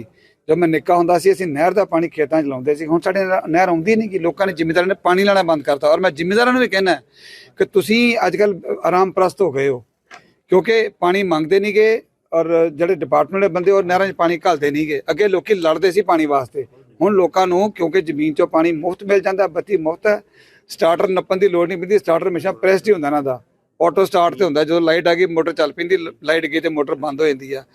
ਜਦੋਂ ਨਹਿਰ ਦਾ ਪਾਣੀ ਲਾਉਣਾ ਪੈਂਦਾ ਤੇ ਸਾਨੂੰ ਨੱਕੇ ਲਾਉਣੇ ਪੈਂਦੇ ਆ। ਮੋਗੇ ਵੱਡੇ ਵੱਡੇ ਹੁੰਦੇ ਆ, ਨੱਕੇ ਲਾਉਣ ਨੂੰ 2 ਬੰਦੇ ਚਾਹੀਦੇ ਹੁੰਦੇ। ਹਾਲਾਂਕਿ ਕੈਬਨਿਟ ਮੰਤਰੀ ਇੰਦਰਬੀਰ ਸਿੰਘ ਨਿੱਜਰ ਆਪਣੇ ਮੁੱਖ ਮੰਤਰੀ ਭਗਵੰਤ ਸਿੰਘ ਮਾਨ ਦੇ ਨਕਸ਼ੇ ਕਦਮਾਂ ਤੇ ਨਹੀਂ ਚੱਲੇ। ਰਾਤ ਹੋਣ ਤੱਕ ਇੰਦਰਬੀਰ ਨਿੱਜਰ ਨੇ ਆਪਣੇ ਦਿੱਤੇ ਵਿਵਾਦਿਤ ਬਿਆਨ ਤੇ ਮਾਫੀ ਮੰਗ ਲਈ ਸੀ। ਮੰਤਰੀ ਸਾਹਿਬ ਦੇ ਇਸ ਬਿਆਨ ਦਾ ਵਿਰੋਧ ਵੀ ਸ਼ੁਰੂ ਹੋ ਗਿਆ ਹੈ। ਕਿਸਾਨ ਲੀਡਰਾਂ ਨੇ ਇੰਦਰਬੀਰ ਸਿੰਘ ਨਿੱਜਰ ਦੇ ਬਿਆਨ ਦੀ ਸਖਤ ਸ਼ਬਦਾਂ ਦੇ ਵਿੱਚ ਨਿਖੇਧੀ ਕੀਤੀ ਹੈ। ਕਿਸਾਨ ਲੀਡਰ ਹਰਵਿੰਦਰ ਸਿੰਘ ਲੱਖੋਵਾਲ ਨੇ ਕਿਹਾ ਕਿ ਝੋਨਾ ਅਸੀਂ ਸ਼ੌਕ ਨਾਲ ਨਹੀਂ ਪੈਦਾ ਕਰਦੇ, ਇਹ ਸਾਡੀ ਖੁਰਾਕ ਹੀ ਨਹੀਂ ਹੈ। ਹਰੀ ਕ੍ਰਾਂਤੀ ਦੇ ਜ਼ਰੀਏ ਇਸ ਸਾਡੇ ਤੇ ਥੋਪਿਆ ਗਿਆ ਹੈ। ਕਿਸਾਨਾਂ ਨੂੰ ਕਣਕ ਤੋਂ ਵੱਧ MSP ਝੋਨੇ ਤੇ ਮਿਲਦੀ ਹੈ, ਇਸ ਕਰਕੇ ਝੋਨਾ ਉਗਾਉਣਾ ਸਾਡੀ ਮਜਬੂਰੀ ਹੈ। ਫਿਰ ਕਿਸਾਨ ਝੋਨਾ ਕਿਉਂ ਨਾ ਲਾਉਣ ਜਦੋਂ ਕਣਕ ਤੋਂ ਵੱਧ MSP ਝੋਨੇ ਤੋਂ ਮਿਲਦੀ ਹੈ। ਉਹਨਾਂ ਕਿਹਾ ਕਿ ਕਿਸਾਨਾਂ ਨੂੰ ਸਿੰਚਾਈ ਦੇ ਲਈ ਪਾਣੀ ਦੇਣ ਦੀ ਜ਼ਿੰਮੇਵਾਰੀ ਸਰਕਾਰ ਦੀ ਹੈ। ਜੇ ਉਹ ਨਹਿਰੀ ਪਾਣੀ ਨੂੰ ਖੇਤਾਂ ਤੱਕ ਪਹੁੰਚਾਉਣ ਤਾਂ ਉਹਨਾਂ ਨੂੰ ਕੋਈ ਪਰੇਸ਼ਾਨੀ ਨਹੀਂ ਹੈ, ਪਰ ਮੰਤਰੀ ਨੂੰ ਬਿਆਨ ਦੇਣ ਤੋਂ ਪਹਿਲਾਂ ਸੋਚਣਾ ਜ਼ਰੂਰ ਚਾਹੀਦਾ ਹੈ। ਤੇ ਮੰਤਰੀ ਇੰਦਰਬੀਰ ਸਿੰਘ ਨਿੱਜਰ ਦੇ ਬਿਆਨ ਦਾ ਜਵਾਬ ਨੌਜਵਾਨ ਕਿਸਾਨ ਲੀਡਰ ਰਜਿੰਦਰ ਸਿੰਘ ਦੀਪ ਸਿੰਘ ਵਾਲਾ ਨੇ ਵੀ ਦਿੱਤਾ ਹੈ। ਨਿੱਜਰ ਸਾਹਿਬ, ਤੁਹਾਡਾ ਇਹ ਕੋਈ ਕਸੂਰ ਨਹੀਂ। ਤੁਹਾਨੂੰ ਇਹ ਘਟੀਆ ਟਿੱਪਣੀਆਂ ਕਰਨੀਆਂ ਗੁੜਤੀ ਦੇ ਵਿੱਚ ਮਿਲੀਆਂ ਨੇ, ਕਿਉਂਕਿ ਤੁਹਾਡੀ ਪਾਰਟੀ ਇਸੇ ਦਿਸ਼ਾ ਤੇ ਚੱਲ ਰਹੀ ਆ। ਕਿਉਂਕਿ ਤੁਹਾਡੇ ਨੇਤਾ ਭਗਵੰਤ ਮਾਨ ਹੋਰੀ ਪਹਿਲਾਂ 2-3 ਵਾਰੀ ਪੰਜਾਬ ਦੇ ਕਿਸਾਨਾਂ ਬਾਰੇ ਘਟੀਆ ਤੇ ਅਪਮਾਨਜਨਕ ਟਿੱਪਣੀਆਂ ਕਰ ਚੁੱਕੇ ਆ। ਇਸ ਕਰਕੇ ਤੁਸੀਂ ਉਹਨਾਂ ਦੇ ਸਾਥੀ ਹੋਣ ਦੇ ਨਾਤੇ ਇੱਕੋ ਪਾਰਟੀ ਆ ਜਿਹਨੇ ਧਾਰਿਆ ਹੋਇਆ ਕਿਸਾਨਾਂ ਬਾਰੇ ਜਿਹੜੀ ਘਟੀਆ ਬੋਲਬਾਣੀ ਬੋਲਣੀ ਹੈਗੀ ਆ, ਉਸੇ ਕਰਕੇ ਤੁਸੀਂ ਬੋਲਿਓ। ਪਰ ਤੁਹਾਨੂੰ ਇਹ ਪਤਾ ਹੋਣਾ ਚਾਹੀਦਾ ਕਿ ਕੇਂਦਰ ਦੀ ਮੋਦੀ ਹਕੂਮਤ ਵੀ, ਉਹਨੂੰ ਵੀ ਸੱਤਾ ਦਾ ਬਹੁਤ ਫਤੂਰ ਚੜਿਆ ਸੀ। ਉਹ ਵੀ ਤੁਹਾਡੀ ਪਾਰਟੀ ਦੇ ਆਗੂਆਂ ਵਾਂਗੂ ਕਦੇ ਅੰਦੋਲਨਜੀਵੀ, ਕਦੇ ਖਾਲਿਸਤਾਨੀ, ਕਦੇ ਮਾਓਵਾਦੀ, ਕਦੀ ਪਾਕਿਸਤਾਨ ਦੇ ਏਜੰਟ ਅੰਦੋਲਨ ਕਰ ਰਹੇ ਕਿਸਾਨਾਂ ਨੂੰ ਕਹਿ ਰਹੇ ਸੀਗੇ। ਪੰਜਾਬ ਦੀ ਸੱਤਾ ਦੇ ਵਿੱਚ 10 ਸਾਲਾਂ ਬਾਅਦ 2027 ਦੇ ਵਿੱਚ ਵਾਪਸੀ ਕਰਨ ਦੇ ਸੁਪਨੇ ਦੇ ਨਾਲ ਅਕਾਲੀ ਦਲ ਦੇ ਪ੍ਰਧਾਨ ਸੁਖਬੀਰ ਸਿੰਘ ਬਾਦਲ ਨੇ ਮੁੜ ਤੋਂ ਆਪਣੀ ਨਵੀਂ ਟੀਮ ਦਾ ਗਠਨ ਕੀਤਾ ਹੈ, ਜਿਹਦੇ ਵਿੱਚ ਸਲਾਹਕਾਰ ਬੋਰਡ ਤੋਂ ਲੈ ਕੇ ਕੋਰ ਕਮੇਟੀ ਵਿੱਚ ਵੱਡੇ ਬਦਲਾਅ ਕੀਤੇ ਗਏ ਨੇ। ਪਾਰਟੀ ਦੇ ਸੀਨੀਅਰ ਆਗੂਆਂ ਨੂੰ ਸਲਾਹਕਾਰ ਬੋਰਡ ਦਾ ਹਿੱਸਾ ਬਣਾਇਆ ਗਿਆ, ਜੋ ਪਹਿਲਾਂ ਕੋਰ ਕਮੇਟੀ ਦੇ ਮੈਂਬਰ ਸਨ। ਨੌਜਵਾਨਾਂ ਨੂੰ ਵੱਡੇ ਪੱਧਰ ਤੇ ਤਰਜੀਹ ਦਿੱਤੀ ਗਈ ਹੈ। ਪਾਰਟੀ ਦੇ ਟਕਸਾਲੀ ਲੀਡਰ ਰਣਜੀਤ ਸਿੰਘ ਬ੍ਰਹਮਪੁਰਾ ਨੂੰ ਪਾਰਟੀ ਦਾ ਸਰਪ੍ਰਸਤ, ਜਦਕਿ ਪ੍ਰਕਾਸ਼ ਸਿੰਘ ਬਾਦਲ ਨੂੰ ਮੁੱਖ ਸਰਪ੍ਰਸਤ ਬਣਾਇਆ ਗਿਆ ਹੈ। ਪਾਰਟੀ ਦੇ ਬੁਲਾਰੇ ਦਲਜੀਤ ਸਿੰਘ ਚੀਮਾ ਦੇ ਮੁਤਾਬਿਕ ਕੋਰ ਕਮੇਟੀ ਦੇ ਵਿੱਚ 50% ਨਵੇਂ ਮੈਂਬਰਾਂ ਨੂੰ ਮੌਕਾ ਦਿੱਤਾ ਗਿਆ। ਇਸ ਦੇ ਨਾਲ ਪਾਰਟੀ ਦੇ ਸੀਨੀਅਰ ਲੀਡਰਾਂ, ਖਾਸ ਕਰਕੇ ਸੁਖਬੀਰ ਬਾਦਲ ਦੇ ਨਜ਼ਦੀਕੀ ਟਕਸਾਲੀ ਆਗੂਆਂ ਨੂੰ ਕੋਰ ਕਮੇਟੀ ਦੇ ਵਿੱਚ ਅਹਿਮ ਥਾਂ ਦਿੱਤੀ ਗਈ ਹੈ। 24 ਮੈਂਬਰੀ ਕੋਰ ਕਮੇਟੀ ਦੇ ਵਿੱਚ ਪਹਿਲੀ ਵਾਰੀ ਮਹਿਲਾ ਵਿੰਗ ਦੀ ਪ੍ਰਧਾਨ ਅਤੇ ਯੂਥ ਅਕਾਲੀ ਦਲ ਦੇ ਪ੍ਰਧਾਨ ਨੂੰ ਸ਼ਾਮਲ ਕੀਤਾ ਗਿਆ। ਪਾਰਟੀ ਦੇ ਵੱਲੋਂ ਜਾਰੀ ਲਿਸਟ ਦੇ ਵਿੱਚ ਸਭ ਤੋਂ ਪਹਿਲਾ ਨਾਮ SGPC ਦੇ ਪ੍ਰਧਾਨ ਦਾ ਆਉਂਦਾ ਹੈ, ਯਾਨੀ ਕਿ ਐਡਵੋਕੇਟ ਹਰਜਿੰਦਰ ਸਿੰਘ ਧਾਮੀ ਦਾ। ਉਸ ਤੋਂ ਇਲਾਵਾ ਸੁਖਬੀਰ ਸਿੰਘ ਬਾਦਲ ਦੇ ਨਜ਼ਦੀਕੀ, ਜਾਂ ਕਹਿ ਸਕਦੇ ਹਾਂ ਕਿ ਪ੍ਰਕਾਸ਼ ਸਿੰਘ ਬਾਦਲ ਦੇ ਨਜ਼ਦੀਕੀ ਬਲਵਿੰਦਰ ਸਿੰਘ ਭੁੰਦੜ, ਮਹੇਸ਼ਿੰਦਰ ਸਿੰਘ ਗਰੇਵਾਲ, ਪ੍ਰੋਫੈਸਰ ਪ੍ਰੇਮ ਸਿੰਘ ਚੰਦੂ ਮਾਜਰਾ, ਗੁਲਜ਼ਾਰ ਸਿੰਘ ਰਣੀਕੇ, ਸਿਕੰਦਰ ਸਿੰਘ ਮਲੂਕਾ, ਜਨਮੇਜਾ ਸਿੰਘ ਸੇਖੋਂ, ਦਲਜੀਤ ਸਿੰਘ ਚੀਮਾ, ਸ਼ਰਨਜੀਤ ਸਿੰਘ ਢਿੱਲੋਂ, ਬਿਕਰਮ ਸਿੰਘ ਮਜੀਠੀਆ, ਸੁਜੀਤ ਸਿੰਘ ਰਖੜਾ ਤੇ ਹੀਰਾ ਸਿੰਘ ਗਾਬੜੀਆ ਦਾ ਨਾਮ ਹੈ ਜਿਹੜਾ ਉਹ ਇਸ ਲਿਸਟ ਦੇ ਵਿੱਚ ਸ਼ਾਮਲ ਹੈ। ਜਿਹੜੇ ਨਵੇਂ ਮੈਂਬਰ ਕੋਰ ਕਮੇਟੀ ਦੇ ਵਿੱਚ ਲਏ ਗਏ ਨੇ ਉਹ 3 ਵਾਰੀ ਦੇ ਸਾਬਕਾ ਵਿਧਾਇਕ ਪਵਨ ਟੀਨੂ, ਸੁਨੀਤਾ ਚੌਧਰੀ, NK ਸ਼ਰਮਾ, ਇਹਨਾਂ ਦੇ ਨਾਮ ਬੜੇ ਅਹਿਮ ਨੇ। ਇਹ ਤਿੰਨੇ ਪਾਰਟੀ ਦੇ ਹਿੰਦੂ ਚਿਹਰੇ ਨੇ। ਇਸ ਤੋਂ ਇਲਾਵਾ ਸ਼੍ਰੋਮਣੀ ਅਕਾਲੀ ਦਲ ਦੀ ਦਿੱਲੀ ਇਕਾਈ ਦੇ ਪ੍ਰਧਾਨ ਪਰਮਜੀਤ ਸਿੰਘ ਸਰਨਾ ਅਤੇ ਸਾਬਕਾ ਰਾਜ ਸਭਾ ਜਿਹੜੇ ਮੈਂਬਰ ਨੇ ਨਰੇਸ਼ ਗੁਜਰਾਲ, ਉਹਨਾਂ ਨੂੰ ਵੀ ਕੋਰ ਕਮੇਟੀ ਦਾ ਸਪੈਸ਼ਲ ਇਨਵਾਈਟੀ ਬਣਾਇਆ ਗਿਆ ਹੈ। ਅਕਾਲੀ ਦਲ ਨੇ ਸਲਾਹਕਾਰ ਬੋਰਡ ਦੇ ਵਿੱਚ 8 ਲੀਡਰਾਂ ਨੂੰ ਸ਼ਾਮਲ ਕੀਤਾ ਹੈ। ਚਰਨਜੀਤ ਸਿੰਘ ਅਟਵਾਲ, ਕਿਰਪਾਲ ਸਿੰਘ ਬਡੂੰਗਰ, ਬੀਬੀ ਉਪਿੰਦਰਜੀਤ ਕੌਰ, ਬਲਦੇਵ ਮਾਨ ਤੇ ਪ੍ਰਕਾਸ਼ ਗਰਗ ਹੋਣਾ ਦਾ ਨਾਮ ਸ਼ਾਮਲ ਹੈ। ਪਾਰਟੀ ਦੀ ਨਵੀਂ ਟੀਮ ਤਿਆਰ ਕਰਨ ਦੇ ਨਾਲ ਸ਼੍ਰੋਮਣੀ ਅਕਾਲੀ ਦਲ ਦੇ ਪ੍ਰਧਾਨ ਸੁਖਬੀਰ ਸਿੰਘ ਬਾਦਲ ਨੇ ਪੰਜਾਬ ਦੇ ਮੁੱਖ ਮੰਤਰੀ ਭਗਵੰਤ ਮਾਨ ਨੂੰ ਕਾਨੂੰਨੀ ਕਾਰਵਾਈ ਦੀ ਸਿੱਧੀ ਤੇ ਸਖਤ ਚੇਤਾਵਨੀ ਦਿੱਤੀ ਹੈ। ਸੁਖਬੀਰ ਨੇ ਕਿਹਾ ਕਿ ਭਗਵੰਤ ਮਾਨ ਜਨਤਕ ਤੌਰ ਤੇ ਦਸਤਾਵੇਜ਼ ਦੇ ਜ਼ਰੀਏ ਸਾਬਤ ਕਰਨ ਕਿ ਸਾਬਕਾ ਮੁੱਖ ਮੰਤਰੀ ਪ੍ਰਕਾਸ਼ ਸਿੰਘ ਬਾਦਲ ਨੂੰ 5 ਪੈਨਸ਼ਨਾਂ ਮਿਲਦੀਆਂ ਨੇ, ਨਹੀਂ ਤਾਂ ਫਿਰ ਮਾਣਹਾਨੀ ਦੇ ਕੇਸ ਦਾ ਸਾਹਮਣਾ ਕਰਨ ਦੇ ਲਈ ਤਿਆਰ ਰਹਿਣ। ਸੁਖਬੀਰ ਬਾਦਲ ਨੇ ਸਪਸ਼ਟ ਕੀਤਾ ਕਿ 2022 ਦੀ ਚੋਣ ਹਾਰਨ ਤੋਂ ਬਾਅਦ ਪ੍ਰਕਾਸ਼ ਸਿੰਘ ਬਾਦਲ ਨੇ ਖੁਦ ਪ੍ਰੋ ਟਾਈਮ ਸਪੀਕਰ ਨੂੰ ਚਿੱਠੀ ਲਿਖ ਕੇ ਆਪਣੀ ਪੈਨਸ਼ਨ ਬੰਦ ਕਰਨ ਦੀ ਅਪੀਲ ਕੀਤੀ ਸੀ। ਕਹਿੰਦੇ ਪ੍ਰਕਾਸ਼ ਸਿੰਘ ਬਾਦਲ ਨੇ ਆਪਣੀ ਪੈਨਸ਼ਨ ਦਾ ਪੈਸਾ ਲੋਕ ਭਲਾਈ ਦੇ ਕੰਮਾਂ ਵਿੱਚ ਲਾਉਣ ਲਈ ਕਿਹਾ ਸੀ, ਖਾਸ ਕਰਕੇ ਬੱਚਿਆਂ ਦੀ ਪੜ੍ਹਾਈ ਦੇ ਲਈ। ਸੁਖਬੀਰ ਬਾਦਲ ਨੇ ਦਾਅਵਾ ਕੀਤਾ ਹੈ ਕਿ ਵਿਧਾਨ ਸਭਾ ਦੇ ਰਿਕਾਰਡ ਦੇ ਵਿੱਚ ਪ੍ਰਕਾਸ਼ ਸਿੰਘ ਬਾਦਲ ਦੀ ਇਹ ਚਿੱਠੀ ਮੌਜੂਦ ਹੈ ਤੇ ਇਲਜ਼ਾਮ ਲਾਇਆ ਕਿ ਇਹਨਾਂ ਤੱਥਾਂ ਦੀ ਮੌਜੂਦਗੀ ਦੇ ਬਾਵਜੂਦ ਵੀ ਮੁੱਖ ਮੰਤਰੀ ਭਗਵੰਤ ਮਾਨ ਲੋਕਾਂ ਦੇ ਵਿੱਚ ਅਕਾਲੀ ਦਲ ਦਾ ਅਕਸ ਖਰਾਬ ਕਰਨ ਦੀ ਕੋਸ਼ਿਸ਼ ਕਰ ਰਹੇ ਨੇ ਤੇ ਆਪਣੇ ਆਪ ਨੂੰ ਲੋਕਾਂ ਦਾ ਮਸੀਹਾ ਦੱਸ ਰਹੇ ਨੇ। ਸੁਖਬੀਰ ਬਾਦਲ ਨੇ ਆਮ ਆਦਮੀ ਪਾਰਟੀ ਤੇ ਵੀ ਇਲਜ਼ਾਮ ਲਾਇਆ ਕਿ ਉਹਨਾਂ ਦੀ ਪਾਰਟੀ 700 ਕਰੋੜ ਦੇ ਝੂਠੇ ਪ੍ਰਚਾਰ ਤੇ ਚੱਲ ਰਹੀ ਹੈ। ਇਸ਼ਤਿਹਾਰਾਂ ਦੇ ਜ਼ਰੀਏ ਪੰਜਾਬ ਦਾ ਪੈਸਾ ਖਰਚ ਕੀਤਾ ਜਾ ਰਿਹਾ ਹੈ। ਗੁਜਰਾਤ ਦੇ ਵਿੱਚ ਵਿਧਾਨ ਸਭਾ ਚੋਣਾਂ ਨੇ ਪਰ ਪੈਸਾ ਪੰਜਾਬ ਦਾ ਖਰਚ ਹੋ ਰਿਹਾ ਹੈ। ਪਿਛਲੇ ਦਿਨੀ ਪੰਜਾਬ ਦੇ ਮੁੱਖ ਮੰਤਰੀ ਭਗਵੰਤ ਸਿੰਘ ਮਾਨ ਨੇ ਸੂਬੇ ਦੇ ਵਿੱਚ ਗਨ ਕਲਚਰ ਨੂੰ ਕਾਬੂ ਕਰਨ ਦੇ ਲਈ ਹਥਿਆਰਾਂ ਨੂੰ ਪ੍ਰਮੋਟ ਕਰਨ ਵਾਲੇ ਗਾਣਿਆਂ ਤੇ ਸਖਤੀ ਕਰਨ ਦਾ ਐਲਾਨ ਕੀਤਾ ਸੀ, ਪਰ ਇਸ ਦੇ ਬਾਵਜੂਦ ਪੰਜਾਬੀ ਗਾਇਕ ਜੈਜ਼ੀ ਬੀ ਨੇ ਆਪਣੇ ਇੰਸਟਾਗ੍ਰਾਮ ਪੇਜ ਤੇ ਹਥਿਆਰਾਂ ਨੂੰ ਪ੍ਰਮੋਟ ਕਰਨ ਵਾਲਾ ਆਪਣਾ ਇੱਕ ਗਾਣਾ ਅਪਲੋਡ ਕੀਤਾ ਹੈ, ਜਿਸ ਤੇ ਉਹ ਖੁਦ ਵੀ ਡਾਂਸ ਕਰ ਰਹੇ ਨੇ ਤੇ ਇਹ ਗਾਣਾ ਉਸ ਸਮੇਂ ਦਰਮਿਆਨ ਅਪਲੋਡ ਕੀਤਾ ਗਿਆ ਹੈ ਜਦੋਂ ਪੰਜਾਬ ਸਰਕਾਰ ਹਥਿਆਰਾਂ ਵਾਲੀਆਂ ਫੋਟੋਆਂ, ਹਥਿਆਰਾਂ ਵਾਲੀਆਂ ਤਸਵੀਰਾਂ ਸੋਸ਼ਲ ਮੀਡੀਆ ਤੇ ਅਪਲੋਡ ਕਰਨ ਵਾਲਿਆਂ ਦੇ ਖਿਲਾਫ ਧੜਾਧੜ ਪਰਚੇ ਕਰ ਰਹੀ ਹੈ। 150 ਦੇ ਕਰੀਬ ਪੰਜਾਬੀਆਂ ਤੇ ਪਰਚੇ ਦਰਜ ਕੀਤੇ ਜਾ ਚੁੱਕੇ ਨੇ। ਪਿਛਲੇ ਦਿਨੀ ਪੰਜਾਬ ਦੇ ਡੀਜੀਪੀ ਗੌਰਵ ਯਾਦਵ ਨੇ ਚੇਤਾਵਨੀ ਵੀ ਦਿੱਤੀ ਸੀ ਕਿ 3 ਦਿਨਾਂ ਦੇ ਵਿੱਚ ਇਹ ਤਸਵੀਰਾਂ ਹਟਾ ਦਿਓ, ਨਹੀਂ ਤਾਂ ਪਰਚਾ ਕੀਤਾ ਜਾਵੇਗਾ। ਖੈਰ, ਜੈਜ਼ੀ ਬੀ ਨੇ ਜਿਹੜਾ ਗਾਣਾ ਅਪਲੋਡ ਕੀਤਾ ਉਸ ਨੂੰ ਖਬਰਾਂ ਪੜ੍ਹੇ ਜਾਣ ਤੱਕ 10,000 ਤੋਂ ਵੱਧ ਲਾਈਕਸ ਮਿਲ ਚੁੱਕੇ ਸਨ।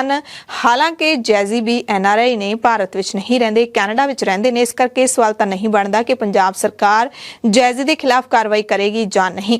ਇਸ ਤੋਂ ਪਹਿਲਾਂ ਪੰਜਾਬ ਹਰਿਆਣਾ ਹਾਈ ਕੋਰਟ ਨੇ ਵੀ 2020 ਦੇ ਵਿੱਚ ਕੈਪਟਨ ਸਰਕਾਰ ਨੂੰ ਹਥਿਆਰਾਂ ਨੂੰ ਪ੍ਰਮੋਟ ਕਰਨ ਵਾਲੇ ਗਾਣਿਆਂ ਤੇ ਸਖਤੀ ਕਰਨ ਦੇ ਨਿਰਦੇਸ਼ ਦਿੱਤੇ ਸਨ, ਜਿਸ ਤੋਂ ਬਾਅਦ ਪੁਲਿਸ ਨੇ ਪੰਜਾਬ ਦੇ ਕਈ ਗਾਇਕਾਂ ਦੇ ਨਾਲ ਮੀਟਿੰਗ ਕਰਕੇ ਉਹਨਾਂ ਨੂੰ ਹਥਿਆਰਾਂ ਨੂੰ ਪ੍ਰਮੋਟ ਕਰਨ ਵਾਲੇ ਗਾਣੇ ਨਾ ਗਾਉਣ ਦੀ ਅਪੀਲ ਕੀਤੀ ਸੀ। ਪੰਜਾਬ ਦੇ ਵਿੱਚ ਬੁੱਧਵਾਰ ਨੂੰ ਵੱਖ-ਵੱਖ ਥਾਵਾਂ ਤੇ ਵੱਖ-ਵੱਖ ਲੋਕਾਂ ਦੇ ਵੱਲੋਂ ਧਰਨੇ ਦਿੱਤੇ ਗਏ। ਇੱਕ ਪਾਸੇ ਖੇਤ ਮਜ਼ਦੂਰ ਯੂਨੀਅਨ ਨੇ ਆਪਣੀਆਂ ਮੰਗਾਂ ਨੂੰ ਲੈ ਕੇ ਮੁੱਖ ਮੰਤਰੀ ਪੰਜਾਬ ਭਗਵੰਤ ਮਾਨ ਦੀ ਸੰਗਰੂਰ ਰਿਹਾਇਸ਼ ਨੂੰ ਘੇਰਨ ਦੀ ਕੋਸ਼ਿਸ਼ ਕੀਤੀ। ਦੂਸਰੇ ਪਾਸੇ ਰੋਡਵੇਜ਼ ਦੇ ਕੱਚੇ ਕਾਮਿਆਂ ਨੇ ਆਪਣੀਆਂ ਮੰਗਾਂ ਨੂੰ ਲੈ ਕੇ ਪੂਰੇ ਪੰਜਾਬ ਦੇ ਵਿੱਚ ਗੇਟ ਰੈਲੀਆਂ ਕੀਤੀਆਂ। ਮੁੱਖ ਮੰਤਰੀ ਦੀ ਕੋਠੀ ਮੂਹਰੇ ਪ੍ਰਦਰਸ਼ਨ ਕਰਨ ਵਾਲੇ ਮਜ਼ਦੂਰਾਂ ਤੇ ਤਾਂ ਪੁਲਿਸ ਨੇ ਲਾਠੀ ਚਾਰਜ ਵੀ ਕੀਤਾ। 7 ਮਜ਼ਦੂਰ ਜਥੇਬੰਦੀਆਂ ਦੀ ਅਗਵਾਈ ਦੇ ਵਿੱਚ ਆਪਣੀਆਂ ਮੰਗਾਂ ਦੀ ਪੂਰਤੀ ਲਈ ਪ੍ਰਦਰਸ਼ਨ ਕਰ ਰਹੇ ਮਜ਼ਦੂਰਾਂ ਤੇ ਪੁਲਿਸ ਨੇ ਉਸ ਵਕਤ ਲਾਠੀ ਚਾਰਜ ਕਰ ਦਿੱਤਾ ਜਦੋਂ ਪ੍ਰਦਰਸ਼ਨਕਾਰੀਆਂ ਨੇ ਮੁੱਖ ਮੰਤਰੀ ਦੀ ਕੋਠੀ ਵੱਲ ਵਧਣ ਦੀ ਕੋਸ਼ਿਸ਼ ਕੀਤੀ। ਇਸ ਦੌਰਾਨ ਕਈ ਪ੍ਰਦਰਸ਼ਨਕਾਰੀਆਂ ਦੀਆਂ ਤਾਂ ਦਸਤਾਰਾਂ ਹੀ ਲਾ ਦਿੱਤੀਆਂ ਗਈਆਂ ਤੇ ਚੁੰਨੀਆਂ ਲੈ ਗਈਆਂ ਤੇ ਕਾਰਵਾਈ ਪੰਜਾਬ ਦੇ ਮੁੱਖ ਮੰਤਰੀ ਭਗਵੰਤ ਸਿੰਘ ਮਾਨ ਦੇ ਉਸ ਬਿਆਨ ਨੂੰ ਪੂਰੀ ਤਰ੍ਹਾਂ ਦੇ ਨਾਲ ਦਰੜ ਦਿੰਦੀ ਹੈ ਜਦੋਂ ਮੁੱਖ ਮੰਤਰੀ ਭਗਵੰਤ ਮਾਨ CM ਦਾ ਅਹੁਦਾ ਸਾਂਭਣ ਤੋਂ ਬਾਅਦ, CM ਬਣਨ ਤੋਂ ਬਾਅਦ, ਜਿੱਤਣ ਤੋਂ ਬਾਅਦ ਇਹ ਬਿਆਨ ਦੇ ਰਹੇ ਸੀ ਕਿ ਹੁਣ ਪੰਜਾਬ ਦੇ ਵਿੱਚ ਹਰ ਕਿਸੇ ਨੂੰ ਰੁਜ਼ਗਾਰ ਮਿਲੇਗਾ, ਹਰ ਕਿਸੇ ਦੀ ਮੰਗ ਮੰਨੀ ਜਾਊਗੀ, ਕਿਸੇ ਦੀ ਵੀ ਦਸਤਾਰ ਸੜਕਾਂ ਤੇ ਨਹੀਂ ਰੁਲੂਗੀ, ਕਿਸੇ ਵੀ ਭੈਣ ਦੀ ਚੁੰਨੀ ਨਹੀਂ ਲਹੂਗੀ। ਪਰ ਇਹ ਸਾਰਾ ਕੁਝ ਹੋ ਰਿਹਾ ਹੈ। ਉਧਰ ਸੂਬੇ ਭਰ ਦੇ ਵਿੱਚ ਰੋਡਵੇਜ਼ ਦੇ ਕੱਚੇ ਮੁਲਾਜ਼ਮਾਂ ਨੇ ਵੀ ਪ੍ਰਦਰਸ਼ਨ ਕੀਤਾ। ਸੂਬਾ ਭਰ ਦੇ ਵਿੱਚ ਗੇਟ ਰੈਲੀਆਂ ਕੀਤੀਆਂ ਗਈਆਂ। ਸਰਕਾਰ ਤੇ ਵਾਅਦਾ ਖਿਲਾਫੀ ਦਾ ਇਹਨਾਂ ਨੇ ਇਲਜ਼ਾਮ ਲਾਇਆ। ਯੂਨੀਅਨ ਦੇ ਆਗੂਆਂ ਨੇ ਕਿਹਾ ਕਿ 14 ਨਵੰਬਰ ਨੂੰ ਹੋਈ ਮੀਟਿੰਗ ਦੇ ਵਿੱਚ ਮੰਨੀਆਂ ਮੰਗਾਂ ਹਾਲੇ ਵੀ ਲਟਕੀਆਂ ਪਈਆਂ ਨੇ। ਬਟਾਲੇ ਦੇ ਕੰਡਕਟਰ ਨੂੰ ਬਹਾਲ ਕਰਨ, ਫਿਰੋਜ਼ਪੁਰ ਦੇ ਕੰਡਕਟਰਾਂ ਦਾ ਤਬਾਦਲਾ ਰੱਦ ਕੀਤੇ ਜਾਣ ਦਾ ਸਰਕਾਰ ਨੇ ਭਰੋਸਾ ਦਿੱਤਾ ਸੀ, ਪਰ ਹਾਲੇ ਤੱਕ ਕਾਰਵਾਈ ਅਮਲ ਦੇ ਵਿੱਚ ਨਹੀਂ ਆਈ। ਉਧਰ ਕਿਸਾਨ ਮਜ਼ਦੂਰ ਸੰਘਰਸ਼ ਕਮੇਟੀ ਦੇ ਵੱਲੋਂ DC ਦਫ਼ਤਰਾਂ ਦੇ ਬਾਹਰ ਲੱਗੇ ਲੰਬੇ ਸਮੇਂ ਦੇ ਮੋਰਚੇ 5ਵੇਂ ਦਿਨ ਵੀ ਜਾਰੀ ਰਹੇ। ਪੱਕੇ ਮੋਰਚੇ ਇਹਨਾਂ ਦੇ ਵੱਲੋਂ ਵਿੱਢੇ ਗਏ ਨੇ। ਕਿਸਾਨਾਂ ਦਾ ਜਿਹੜਾ ਅੰਦੋਲਨ ਸੀ ਉਸ ਦੇ 2 ਸਾਲ ਪੂਰੇ ਹੋਣ ਤੋਂ ਬਾਅਦ ਕਿਸਾਨਾਂ ਦੀਆਂ ਲਟਕਦੀਆਂ ਹੋਈਆਂ ਮੰਗਾਂ ਮਨਵਾਉਣ ਦੇ ਲਈ ਇਹ ਮੋਰਚੇ ਸ਼ੁਰੂ ਕੀਤੇ ਗਏ ਨੇ। ਵੀਰਵਾਰ ਨੂੰ ਇਹਨਾਂ ਮੋਰਚਿਆਂ ਦੇ ਵਿੱਚ ਬੀਬੀਆਂ ਦੇ ਵੱਡੇ ਕਾਫਲੇ ਪਹੁੰਚਣਗੇ। ਇਸ ਮੌਕੇ ਮੋਰਚੇ ਦੇ ਲੀਡਰਾਂ ਨੇ ਸੈਂਟਰ ਸਰਕਾਰ ਦੇ ਵੱਲੋਂ ਜਿਹੜਾ ਪੰਜਾਬ ਸਰਕਾਰ ਨੂੰ ਦਿੱਤੇ ਜਾਣ ਵਾਲਾ ਰਾਸ਼ਨ ਹੈ ਉਸ ਰਾਸ਼ੀ ਦੇ ਉੱਤੇ ਕੱਟ ਲਾਇਆ ਹੈ, ਉਸ ਦੀ ਸਖਤ ਨਿਖੇਧੀ ਕੀਤੀ ਹੈ। ਸਸਤੇ ਰਾਸ਼ਨ ਦੇ ਵਿੱਚ 11% ਕਟੌਤੀ ਦੀ ਨਿਖੇਧੀ ਕੀਤੀ ਹੈ। ਹੁਣ ਵਾਅਦੇ ਕਰ ਰਹੇ ਹੋ, ਕੱਲ ਨੂੰ ਫਿਰ ਉਹਨਾਂ ਲੋਕਾਂ ਨੂੰ ਵੀ ਤੁਸੀਂ ਬੇਵਕੂਫ ਜਾਂ ਮੁਖਤਖੋਰ ਕਹੋਗੇ। ਜਿੱਦਣ ਤੁਸੀਂ 1000 ਰੁਪਇਆ ਔਰਤਾਂ ਨੂੰ ਦੇਣ ਦਾ ਫੈਸਲਾ ਕੀਤਾ ਸੀ, ਨਹੀਂ ਸੀ ਸੋਚਿਆ, ਫਿਰ ਕਹੋਗੇ ਔਰਤਾਂ ਮੁਖਤਖੋਰ ਹੈਗੀਆਂ ਨੇ। ਦਿੱਲੀ 'ਚ ਜਿਵੇਂ ਸਫ਼ਰ ਪੰਜਾਬ 'ਚ ਵੀ ਪਹਿਲਾਂ ਚੰਨੀ ਸਰਕਾਰ ਨੇ ਕੀਤਾ, ਫਿਰ ਤੁਸੀਂ ਔਰਤਾਂ ਨੂੰ ਕਹੋਗੇ ਵੀ ਔਰਤਾਂ ਸਫ਼ਰ ਵਿੱਚ ਮੁਕਤਖੋਰ ਹੋ ਗਈਆਂ ਨੇ। ਜਦੋਂ ਤੁਹਾਨੂੰ ਸੱਤਾ ਦੀ ਲੋੜ ਹੁੰਦੀ ਆ ਫਿਰ ਤੁਸੀਂ ਵਾਅਦੇ ਕਰਦੇ ਜੇ ਔਰ ਉਦੋਂ ਬਾਅਦ ਤੁਸੀਂ ਝੇਡਾਂ ਕਰਦੇ ਜੇ ਸਾਡੇ ਨਾਲ, ਤਾਂ ਅਸੀਂ ਇਸ ਬਿਆਨ ਦੀ ਨਿੰਦਿਆ ਕਰਦੇ ਹਾਂ ਔਰ ਜੋ ਉਹਨਾਂ ਨੇ ਸ਼ਬਦ ਲਏ ਵਾਪਸ ਲੈ ਕੇ ਉਹਨਾਂ ਨੂੰ ਇਹਨਾਂ ਤੇ ਮਾਫੀ ਮੰਗਣੀ ਚਾਹੀਦੀ ਆ ਔਰ ਇੱਥੇ ਅਸੀਂ ਸਖਤ ਰਿਐਕਸ਼ਨ ਕਰਾਂਗੇ। ਇਹਦਾ ਫੈਸਲਾ ਸ਼ਾਮ ਨੂੰ ਵੱਡੇ ਲੀਡਰ ਵਿਚਾਰ ਕਰਕੇ ਕਰਨ। ਪੰਜਾਬ ਦੇ ਸਾਹਿਬਜ਼ਾਦਾ ਅਜੀਤ ਸਿੰਘ ਨਗਰ ਮੋਹਾਲੀ ਦੇ ਗਮਾਡਾ ਦਫ਼ਤਰ ਦੇ ਵਿੱਚ ਸ੍ਰੀ ਗੁਰੂ ਗੋਬਿੰਦ ਸਿੰਘ ਸਾਹਿਬ ਦੇ ਵੱਡੇ ਸਪੁੱਤਰ ਸ਼ਹੀਦ ਬਾਬਾ ਅਜੀਤ ਸਿੰਘ ਦੀ ਤਸਵੀਰ ਲਾਈ ਗਈ ਹੈ। ਇਸ ਮੌਕੇ ਦਫ਼ਤਰ ਦੇ ਅਧਿਕਾਰੀਆਂ ਸਮੇਤ ਕਈ ਸਮਾਜ ਸੇਵੀ ਸੰਸਥਾਵਾਂ ਵੀ ਉੱਥੇ ਮੌਜੂਦ ਸਨ। ਦਫ਼ਤਰ ਦੇ ਅਧਿਕਾਰੀਆਂ ਨੇ ਦੱਸਿਆ ਕਿ ਕਈ ਲੋਕ ਸਾਹਿਬਜ਼ਾਦਾ ਬਾਬਾ ਅਜੀਤ ਸਿੰਘ ਜੀ ਦੀ ਕੁਰਬਾਨੀ ਨੂੰ ਭੁੱਲ ਗਏ ਨੇ। ਕਈਆਂ ਨੂੰ ਤਾਂ ਇਹ ਵੀ ਨਹੀਂ ਪਤਾ ਕਿ ਮੋਹਾਲੀ ਦਾ ਨਾਮ ਬਦਲ ਕੇ ਸਾਹਿਬਜ਼ਾਦਾ ਅਜੀਤ ਸਿੰਘ ਨਗਰ ਕਿਉਂ ਰੱਖਿਆ ਗਿਆ ਹੈ, ਕਿਸ ਦੇ ਨਾਮ ਤੇ ਰੱਖਿਆ ਗਿਆ ਹੈ।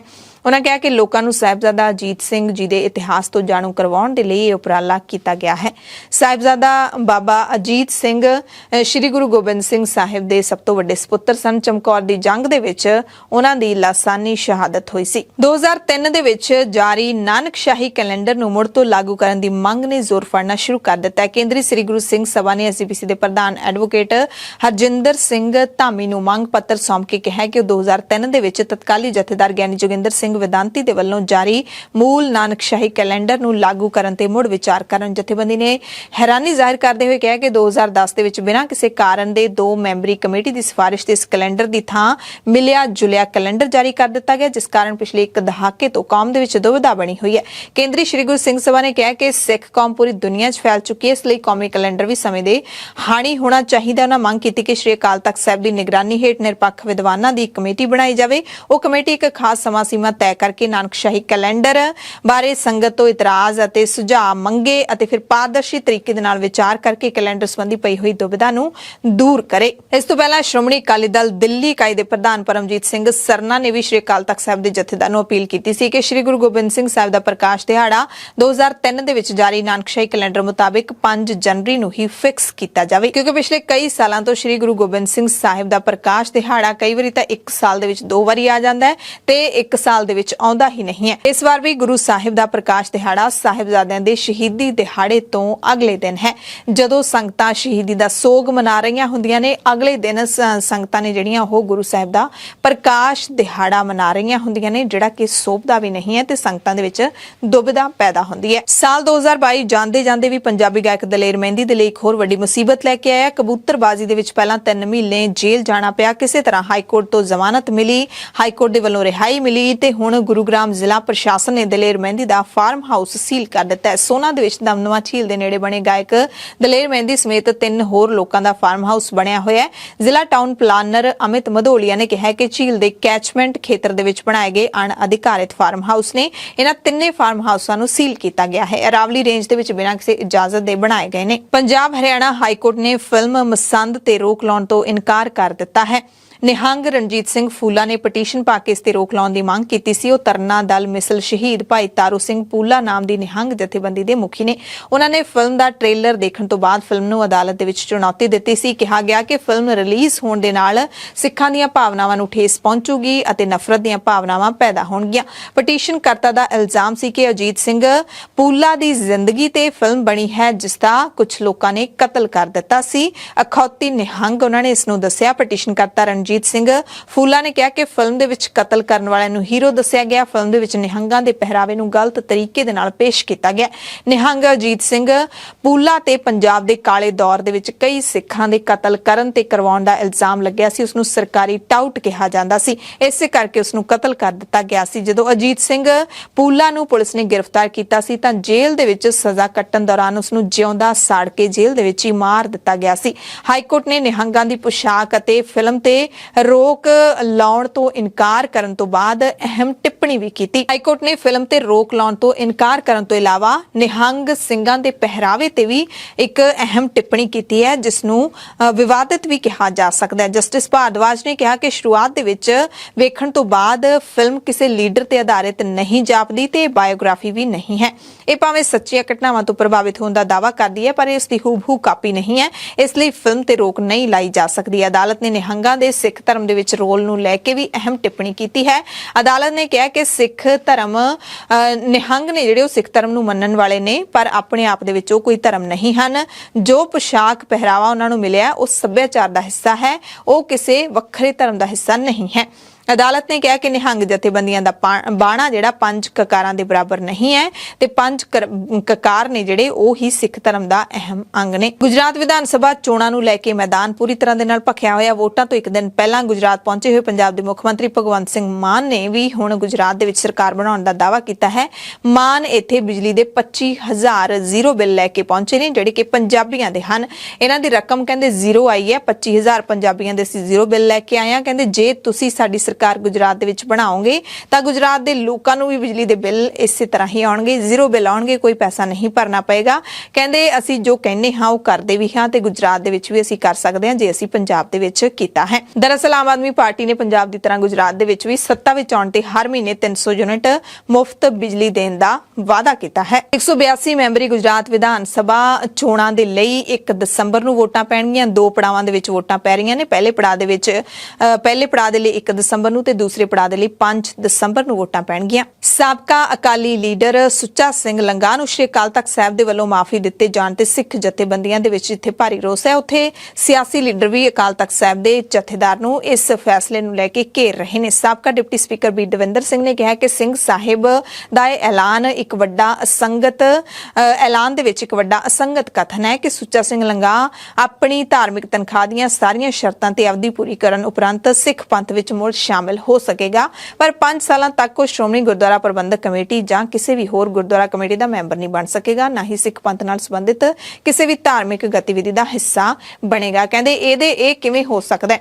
1 ਮਹੀਨੇ ਬਾਅਦ ਤਾਂ ਉਹ ਪੰਥ ਵਿੱਚ ਮੁੜ ਸ਼ਾਮਿਲ ਹੋ ਸਕਦਾ ਹੈ, ਪਰ ਉਹ ਕੋਈ 5 ਸਾਲਾਂ ਤੱਕ ਕੋਈ ਗਤੀਵਿਧੀ ਨਹੀਂ ਕਰ ਸਕਦਾ। ਪਰ ਇਸੇ ਦਰਮਿਆਨ ਇਹ ਵੀ ਕਿਹਾ ਕਿ ਉਸ ਨੂੰ ਸ਼੍ਰੀ ਅਕਾਲ ਤਖਤ ਸਾਹਿਬ ਵਿਖੇ ਮੁੜ ਅਰਦਾਸ ਕਰਾਉਣ ਤੋਂ ਬਾਅਦ ਸਿਆਸੀ ਸਰਗਰਮੀਆਂ ਜਾਰੀ ਰੱਖਣ ਦੀ ਪੂਰੀ ਖੁੱਲ੍ਹ ਹੋਏਗੀ। ਕਹਿੰਦੇ ਇੱਥੇ ਜ਼ਰੂਰ ਸ਼ੱਕ ਹੁੰਦਾ ਹੈ ਕਿ ਸਿਆਸਤ ਦੇ ਵਿੱਚ ਤਾਂ ਉਹ ਕਦਮ ਧਰ ਸਕਦਾ ਹੈ, ਪਰ ਉਹ ਧਾਰਮਿਕ ਗਤੀਵਿਧੀਆਂ 'ਚ ਨਹੀਂ ਕਦਮ ਧਰ ਸਕਦਾ। ਤਾਂ ਇਲਜ਼ਾਮ ਲਾਏ ਜਾ ਰਹੇ ਨੇ ਕਿ ਕਿਤੇ ਜਥੇਦਾਰ ਦਾ ਇਹ ਫੈਸਲਾ ਕਿਤੋਂ ਹੋਰ ਤਾਂ ਨਹੀਂ ਆਇਆ। ਬੁਲੇਟਿਨ ਦੇ ਵਿੱਚ ਲੁੱਟਾਂ, ਖੋਹਾਂ, ਹਾਦਸੇ ਤੇ ਵਾਰਦਾਤਾਂ ਦੇ ਨਾਲ ਜੁੜੀਆਂ ਖਬਰਾਂ ਤੁਹਾਨੂੰ ਦੱਸ ਦਿੰਦੇ ਹਾਂ।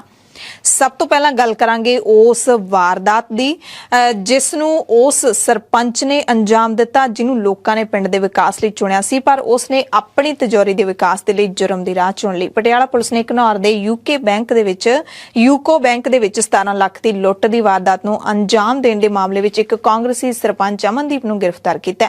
ਪੁਲਿਸ ਮੁਤਾਬਿਕ ਹਫਜ਼ਾਬਾਦ ਦਾ ਕਾਂਗਰਸੀ ਸਰਪੰਚ ਅਮਨਦੀਪ ਸਿੰਘ ਹੀ ਵਾਰਦਾਤ ਦਾ ਮਾਸਟਰਮਾਈਂਡ ਸੀ। ਚਮਕੌਰ ਸਾਹਿਬ ਦਾ ਰਹਿਣ ਵਾਲਾ ਹੈ। ਅਮਨਦੀਪ ਨੇ ਸੋਮਵਾਰ ਨੂੰ ਯੂਕੋ ਬੈਂਕ ਦੇ ਵਿੱਚ ਜਾ ਕੇ ਸਭ ਤੋਂ ਪਹਿਲਾਂ ਖੁਦ ਰੇਕੀ ਕੀਤੀ, ਫਿਰ ਆਪਣੇ 2 ਹੋਰ ਦੋਸਤਾਂ ਦੇ ਨਾਲ ਬੈਂਕ 'ਚ ਦਾਖਲ ਹੋਇਆ। ਬੰਦੂਕ ਦੀ ਨੋਕ ਤੇ 15 ਮਿੰਟ ਦੇ ਵਿੱਚ ਹੀ 17 ਲੱਖ ਰੁਪਏ ਲੁੱਟ ਕੇ ਬੁਲਟ ਤੇ ਫਰਾਰ ਹੋ ਗਿਆ। ਹੈਰਾਨੀ ਦੀ ਗੱਲ ਇਹ ਹੈ ਕਿ ਬੈਂਕ ਦੇ ਵਿੱਚ ਕੋਈ ਵੀ ਸੁਰੱਖਿਆ ਮੁਲਾਜ਼ਮ ਤੈਨਾਤ ਹੀ ਨਹੀਂ ਸੀ। ਪੁਲਿਸ ਮੁਤਾਬਿਕ ਵਾਰਦਾਤ ਨੂੰ ਅੰਜਾਮ ਦੇਣ ਤੋਂ ਬਾਅਦ ਤਿੰਨੇ ਲੁਟੇਰੇ ਇੱਕ ਮੈਰਿਜ ਪੈਲੇਸ ਦੇ ਬਾਹਰ ਪਹੁੰਚੇ। ਉੱਥੇ ਹੀ ਉਹਨਾਂ ਨੇ ਬੁਲਟ ਛੱਡ ਦਿੱਤੀ ਕਿਉਂਕਿ ਬੁਲਟ ਵੀ ਉਹਨਾਂ ਨੇ ਬੈਂਕ ਦੇ ਵਿੱਚ ਪਹੁੰਚੇ ਇੱਕ ਖਾਤਾ ਧਾਰਕ ਤੋਂ ਹੀ ਲੁੱਟੀ ਸੀ। ਚੌਥੇ ਸਾਥੀ ਦੇ ਨਾਲ ਉਹ ਉੱਥੋਂ ਕਾਰ ਤੇ ਫਰਾਰ ਹੋ ਗਏ। ਪੁਲਿਸ ਨੇ ਲੁੱਟ ਦੀ ਵਾਰਦਾਤ ਨੂੰ 24 ਘੰਟਿਆਂ ਦੇ ਅੰਦਰ ਸੁਲਝਾ ਲਿਆ। ਮੌਕੇ ਤੇ ਪਹੁੰਚੀ ਪੁਲਿਸ ਨੇ ਆਲੇ ਦੁਆਲੇ ਲੱਗੇ ਸੀਸੀਟੀਵੀ ਕੈਮਰਿਆਂ ਦੀ ਮਦਦ ਦੇ ਨਾਲ ਇਹਨਾਂ ਲੁਟੇਰਿਆਂ ਦੀ ਲੋਕੇਸ਼ਨ ਪਤਾ ਲਾਈ। ਮੋਬਾਈਲ ਸਿਗਨਲ ਦੇ ਜ਼ਰੀਏ ਉਹਨਾਂ ਤੱਕ ਪਹੁੰਚ ਗਏ। ਪੁਲਿਸ ਨੇ ਤਿੰਨੇ ਮੁਲਜ਼ਮਾਂ ਨੂੰ ਪਿੰਡ ਦੇ ਬਾਹਰ ਖੇਤਾਂ ਵਿੱਚ ਲੱਗੀ ਇੱਕ ਮੋਟਰ ਦੇ ਨੇੜਿਓਂ ਗ੍ਰਿਫਤਾਰ ਕੀਤਾ, ਜਿੱਥੇ ਸਾਰੇ ਆਪਸ ਦੇ ਵਿੱਚ ਪੈਸਿਆਂ ਦੀ ਵੰਡ ਕਰ ਰਹੇ ਸਨ ਤੇ ਪੁਲਿਸ ਨੇ ਸਾਰੀ ਨਕਦੀ ਵੀ ਬਰਾਮਦ ਕਰ ਲਈ ਹੈ। 5 AK-47, 5 ਪਿਸਟਲ ਤੇ 9 ਮੈਗਜ਼ੀਨ ਇਹ ਉਹ ਖਤਰਨਾਕ ਹਥਿਆਰ ਨੇ ਜਿਹੜੇ ਪੰਜਾਬ ਦੀ ਫਿਰੋਜ਼ਪੁਰ ਸਰਹੱਦ ਤੋਂ BSF ਅਤੇ ਪੰਜਾਬ ਪੁਲਿਸ ਦੇ ਜੁਆਇੰਟ ਆਪਰੇਸ਼ਨ ਦੌਰਾਨ ਫੜੇ ਗਏ ਨੇ। DGP ਗੌਰਵ ਯਾਦਵ ਨੇ ਖੁਦ ਟਵੀਟ ਕਰਕੇ ਇਸ ਦੀ ਜਾਣਕਾਰੀ ਦਿੱਤੀ ਹੈ। DGP ਨੇ ਜ਼ਬਤ ਕੀਤੇ ਗਏ ਹਥਿਆਰਾਂ ਦਾ ਲਿੰਕ 13 ਕਿਲੋ ਫੜੀ ਗਈ ਹੈਰੋਇਨ ਦੇ ਨਾਲ ਦੱਸਿਆ ਹੈ। ਪੰਜਾਬ ਪੁਲਿਸ ਹਥਿਆਰਾਂ ਨੂੰ ਲੈ ਕੇ ਜਿੰਨੀ ਸਖਤੀ ਕਰ ਰਹੀ ਹੈ ਉਸ ਤੋਂ ਵੀ ਵੱਧ ਹੁਣ ਸਰਹੱਦ ਪਾਰ ਤੋਂ ਰੋਜ਼ਾਨਾ ਹਥਿਆਰ ਫੜੇ ਜਾ ਰਹੇ ਨੇ। ਕੁਝ ਦਿਨ ਪਹਿਲਾਂ BSF ਦੇ ਵੱਲੋਂ ਜਾਰੀ ਇੱਕ ਰਿਪੋਰਟ ਦੇ ਵਿੱਚ ਹੈਰਾਨੀਕੁੰਨ ਖੁਲਾਸਾ ਹੋਇਆ ਸੀ ਕਿ ਪੰਜਾਬ ਦੇ ਵਿੱਚ ਡਰੋਨ ਆਉਣ ਦੀ ਗਿਣਤੀ ਪਿਛਲੇ ਸਾਲ ਦੇ ਮੁਕਾਬਲੇ 4 ਗੁਣਾ ਵੱਧ ਗਈ ਹੈ। ਇਸ ਸਾਲ ਤਕਰੀਬਨ 200 ਡਰੋਨ ਪੰਜਾਬ ਦੀ ਸਰਹੱਦ ਪਾਰ ਕਰਦੇ ਦੇਖੇ ਗਏ ਨੇ, ਜਦਕਿ 2021 ਦੇ ਵਿੱਚ 65 ਤੇ 2020 ਦੇ ਵਿੱਚ ਸਿਰਫ 45 ਡਰੋਨਾਂ ਦੇ ਪੰਜਾਬ ਦੀ ਸਰਹੱਦ 'ਚ ਦਾਖਲ ਹੋਣ ਦੇ ਮਾਮਲੇ ਆਏ ਸਨ ਤੇ ਇਹਨਾਂ ਡਰੋਨਾਂ ਦੇ ਜ਼ਰੀਏ ਜ਼ਿਆਦਾਤਰ ਹੈਰੋਇਨ ਯਾਨੀ ਕਿ ਚਿੱਟੇ ਦਾ ਜਿਹੜਾ ਨਸ਼ਾ ਹੈ ਉਹ ਪੰਜਾਬ ਦੇ ਵਿੱਚ ਭੇਜਿਆ ਜਾਂਦਾ ਹੈ, ਜਿਹੜਾ ਕਿ ਪੰਜਾਬ ਦੇ ਨੌਜਵਾਨਾਂ ਦੀਆਂ ਨਸਾਂ ਨੂੰ ਜ਼ਹਿਰੀਲਾ ਕਰ ਰਿਹਾ ਹੈ ਤੇ ਉਹਨਾਂ ਦੀਆਂ ਮੌਤਾਂ ਦਾ ਕਾਰਨ ਬਣ ਰਿਹਾ ਹੈ। ਲੁਧਿਆਣਾ ਦੇ ਸ਼ੇਖੋਵਾਲ ਇਲਾਕੇ ਦੇ ਵਿੱਚ ਬਲਰਾਮ ਟੈਲੀਕਾਮ ਦੀ ਦੁਕਾਨ ਤੇ ਸਵੇਰੇ ਉਸ ਵਕਤ ਲੁੱਟ ਹੋ ਗਈ ਜਦੋਂ ਦੁਕਾਨ ਮਾਲਕ ਆਪਣੀ ਦੁਕਾਨ ਖੋਲ ਰਿਹਾ ਸੀ। ਦੁਕਾਨ ਮਾਲਕ ਨੇ ਦੱਸਿਆ ਕਿ ਉਹ ਮੋਬਾਈਲ ਦੀ ਦੁਕਾਨ ਦੇ ਨਾਲ ਪੈਸੇ ਟ੍ਰਾਂਸਫਰ ਦਾ ਕੰਮ ਵੀ ਕਰਦਾ ਹੈ। ਕਹਿੰਦੇ ਜਦੋਂ ਮੈਂ ਦੁਕਾਨ ਖੋਲਣ ਪਹੁੰਚਿਆ ਤਾਂ ਉਹਦੇ ਕੋਲੋਂ ਕਰੀਬ 2 ਲੱਖ ਰੁਪਏ ਅਤੇ 2 ਲੱਖ ਰੁਪਏ ਕੈਸ਼ ਤੇ 1 ਲੱਖ ਰੁਪਏ ਦੇ ਮੋਬਾਈਲ ਸਨ। ਉਸਨੇ ਦੱਸਿਆ ਕਿ ਸਾਰੇ ਲੁਟੇਰੇ ਮੋਟਰਸਾਈਕਲ, ਐਕਟਿਵਾ ਤੇ ਬੁਲਟ ਤੇ ਸਵਾਰ ਹੋ ਕੇ ਆਏ ਸਨ। ਹਥਿਆਰਾਂ ਦੇ ਨਾਲ ਲੈਸ ਸਨ, ਹੱਥਾਂ ਵਿੱਚ ਤਲਵਾਰ ਤੇ ਦਾਤਰ ਸਨ। ਉਹਨਾਂ ਨੇ ਕਈ ਵਾਰੀ ਦੁਕਾਨਦਾਰ ਤੇ ਹਮਲਾ ਵੀ ਕੀਤਾ ਤੇ ਪੈਸਿਆਂ ਵਾਲਾ ਬੈਗ ਖੋ ਕੇ ਫਰਾਰ ਹੋ ਗਏ। ਪੁਲਿਸ ਇਹਨਾਂ ਨੂੰ ਭਾਲ ਰਹੀ ਹੈ। ਕੈਨੇਡਾ ਤੋਂ ਇੱਕ ਹੋਰ ਪੰਜਾਬੀ ਨੌਜਵਾਨ ਦਾ ਦਿਲ ਦਾ ਦੌਰਾ ਪੈਣ ਦੇ ਨਾਲ ਮੌਤ ਹੋਣ ਦੀ ਖਬਰ ਆਈ ਹੈ।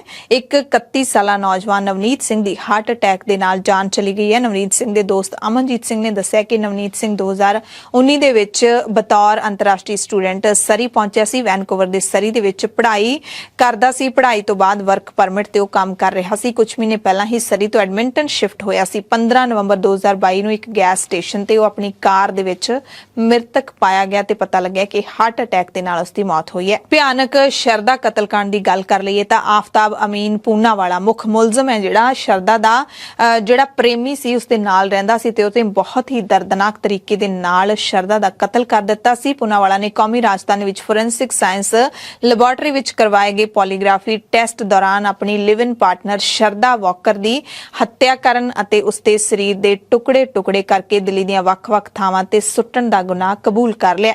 FSL ਦੇ ਸੂਤਰਾਂ ਨੇ ਦੱਸਿਆ ਕਿ 6 ਸੈਸ਼ਨਾਂ ਤੋਂ ਬਾਅਦ ਪੋਲੀਗ੍ਰਾਫੀ ਟੈਸਟ ਸਮਾਪਤ ਹੋਇਆ।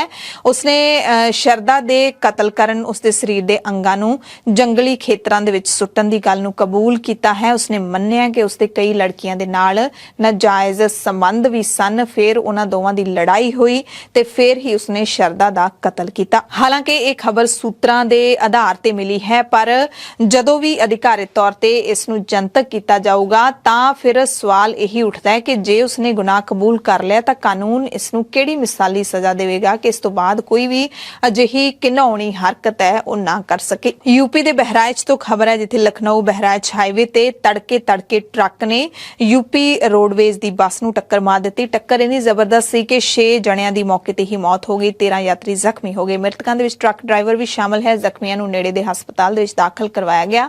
ਗੰਭੀਰ ਜ਼ਖਮੀਆਂ ਨੂੰ ਹਸਪਤਾਲ ਭੇਜਿਆ ਗਿਆ। ਜ਼ਿਲ੍ਹਾ ਮੈਜਿਸਟ੍ਰੇਟ ਦਿਨੇਸ਼ ਚੰਦਰ ਨੇ ਦੱਸਿਆ ਕਿ ਹਾਦਸਾ ਤੜਕੇ 4:30 ਵਜੇ ਦੇ ਕਰੀਬ ਉਸ ਵਕਤ ਵਾਪਰਿਆ ਜਦੋਂ ਬਹਿਰਾਇਚ ਤੋਂ ਲਖਨਊ ਜਾ ਰਹੇ ਟਰੱਕ ਨੇ ਲਖਨਊ ਤੋਂ ਬਹਿਰਾਇਚ ਜਾ ਰਹੀ ਰੋਡਵੇਜ਼ ਦੀ ਬੱਸ ਨੂੰ ਟੱਕਰ ਮਾਰ ਦਿੱਤੀ। ਬੁਲੇਟਿਨ ਦੇ ਵਿੱਚ ਕੁਝ ਖਾਸ ਤੇ ਵੱਡੀਆਂ ਖਬਰਾਂ ਪੂਰੇ ਭਾਰਤ ਅਤੇ ਪੂਰੀ ਦੁਨੀਆ ਤੋਂ। NDTV ਯਾਨੀ ਕਿ ਨਿਊ ਦਿੱਲੀ ਟੈਲੀਵਿਜ਼ਨ ਲਿਮਟਿਡ ਦੇ ਸੰਸਥਾਪਕ ਪ੍ਰਣਯ ਰॉय ਅਤੇ ਉਹਨਾਂ ਦੀ ਪਤਨੀ ਰਾਧਿਕਾ ਰॉय ਨੇ ਆਖਿਰਕਾਰ ਡਾਇਰੈਕਟਰ ਦੇ ਅਹੁਦਿਆਂ ਤੋਂ ਅਸਤੀਫਾ ਦੇ ਦਿੱਤਾ ਹੈ ਤੇ ਉਹਨਾਂ ਦੇ ਅਸਤੀਫਿਆਂ ਨੂੰ NDTV ਨੇ ਪ੍ਰਵਾਨ ਵੀ ਕਰ ਲਿਆ ਹੈ ਤੇ NDTV ਦੇ ਨਵੇਂ ਡਾਇਰੈਕਟਰ ਵੀ ਥਾਪ ਦਿੱਤੇ ਗਏ ਨੇ। ਦਰਅਸਲ ਅਡਾਨੀ ਗਰੁੱਪ ਕਰੀਬ ਇਸ ਨਿਊਜ਼ ਚੈਨਲ ਨੂੰ ਹਾਸਲ ਕਰ ਚੁੱਕਿਆ ਹੈ। ਇਸ ਕਰਕੇ ਦੋਵਾਂ ਨੂੰ ਅਸਤੀਫਾ ਦੇਣਾ ਪਿਆ ਹੈ।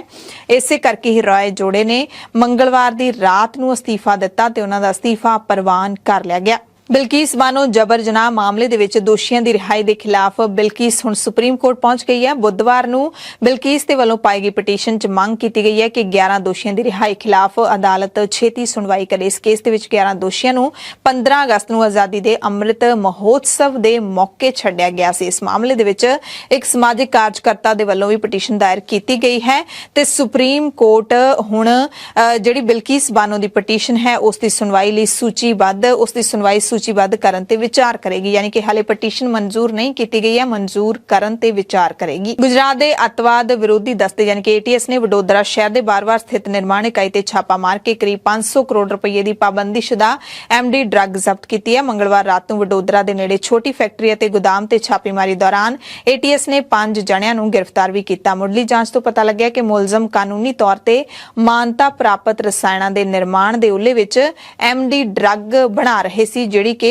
ਨਸ਼ੀਲੇ ਪਦਾਰਥਾਂ ਦੀ ਸ਼੍ਰੇਣੀ ਵਿੱਚ ਆਉਂਦੀ ਹੈ। ਈਡੀ ਨੇ ਦਿੱਲੀ ਦੇ ਸ਼ਰਾਬ ਘੁਟਾਲੇ ਮਾਮਲੇ ਵਿੱਚ ਵੱਡੀ ਰਿਟੇਲ ਪ੍ਰਾਈਵੇਟ ਲਿਮਟਿਡ ਦੇ ਡਾਇਰੈਕਟਰ ਅਮਿਤ ਅਰੋੜਾ ਨੂੰ ਗ੍ਰਿਫਤਾਰ ਕੀਤਾ ਹੈ। ਏਜੰਸੀ ਵੱਲੋਂ ਉਸ ਨੂੰ ਸਪੈਸ਼ਲ ਕੋਰਟ ਵਿੱਚ ਪੇਸ਼ ਕੀਤਾ ਗਿਆ ਤੇ ਉਸ ਦੀ ਹਿਰਾਸਤੀ ਰਿਮਾਂਡ ਹਾਸਲ ਕੀਤੀ ਗਈ ਹੈ। ਅਰੋੜਾ ਦਾ ਨਾਮ ਈਡੀ ਅਤੇ CBI ਦੋਵਾਂ ਵੱਲੋਂ ਦਰਜ ਕੇਸਾਂ ਦੇ ਵਿੱਚ ਸ਼ਾਮਲ ਹੈ। ਮੱਧ ਪ੍ਰਦੇਸ਼ ਦੇ ਦੇਵਾਸ ਦੇ ਵਿੱਚ ਭੋਪਾਲ ਰੋਡ ਦੇ ਨੇਵਰੀ ਫਾਟੇ ਉੱਤੇ ਜੂਨ 2017 ਦੇ ਵਿੱਚ ਕਿਸਾਨ ਅੰਦੋਲਨ ਦੌਰਾਨ ਹੋਈ ਅਗਜ਼ਨੀ ਦੇ ਮਾਮਲੇ ਦੇ ਵਿੱਚ ਸੋਨਕਚ ਅਦਾਲਤ ਨੇ 5 ਦੋਸ਼ੀਆਂ ਨੂੰ ਸਜ਼ਾ ਸੁਣਾਈ ਹੈ। ਇਸ ਮਾਮਲੇ ਦੇ ਵਿੱਚ ਤਾਲੋਦ ਦੇ ਰਹਿਣ ਵਾਲੇ ਕਾਂਗਰਸੀ ਲੀਡਰ ਮਹਿੰਦਰ ਸਿੰਘ ਸਿੰਧਵ ਵੀ ਸ਼ਾਮਲ ਨੇ। ਸਾਰਿਆਂ ਨੂੰ 4-4 ਸਾਲ ਦੀ ਸਜ਼ਾ ਤੇ ਜੁਰਮਾਨਾ ਲਾਇਆ ਗਿਆ। ਸਜ਼ਾ ਸੁਣਦਿਆਂ ਹੀ ਕਾਂਗਰਸੀ ਲੀਡਰ ਦੀ ਸਿਹਤ ਵੀ ਵਿਗੜ ਗਈ ਤੇ ਉਹਨਾਂ ਨੇ ਬੀਜੇਪੀ ਉੱਤੇ ਝੂਠਾ ਫਸਾਉਣ ਦਾ ਦੋਸ਼ ਵੀ ਲਾਇਆ। ਚੀਨ ਦੇ ਵਿੱਚ ਕਰੋਨਾ ਫਿਰ ਤੋਂ ਵੱਡੀ ਮੁਸੀਬਤ ਬਣਿਆ ਖੜਾ ਹੈ। 2019 ਦੇ ਵਿੱਚ ਜਿਹੜੇ ਚੀਨ ਮੁਲਕ ਤੋਂ ਕੋਵਿਡ ਦੀ ਸ਼ੁਰੂਆਤ ਹੋਈ ਸੀ, ਪੂਰੀ ਦੁਨੀਆ ਦੇ ਵਿੱਚ ਫੈਲਿਆ। ਦੁਨੀਆ ਦੇ ਸਾਰੇ ਦੇਸ਼ਾਂ ਨੇ ਚੀਨ ਨੂੰ ਲੱਖਾਂ ਮੌਤਾਂ ਦਾ ਜ਼ਿੰਮੇਦਾਰ ਦੱਸਿਆ ਤੇ 3 ਸਾਲ ਬਾਅਦ ਇੱਕ ਵਾਰੀ ਫਿਰ ਤੋਂ ਕਰੋਨਾ ਚੀਨ ਦੇ ਲਈ ਵੱਡੀ ਮੁਸੀਬਤ ਲੈ ਕੇ ਆਇਆ ਹੈ। ਕਰੋਨਾ ਦੀ ਵਜ੍ਹਾ ਕਰਕੇ ਚੀਨ ਦੇ ਵਿੱਚ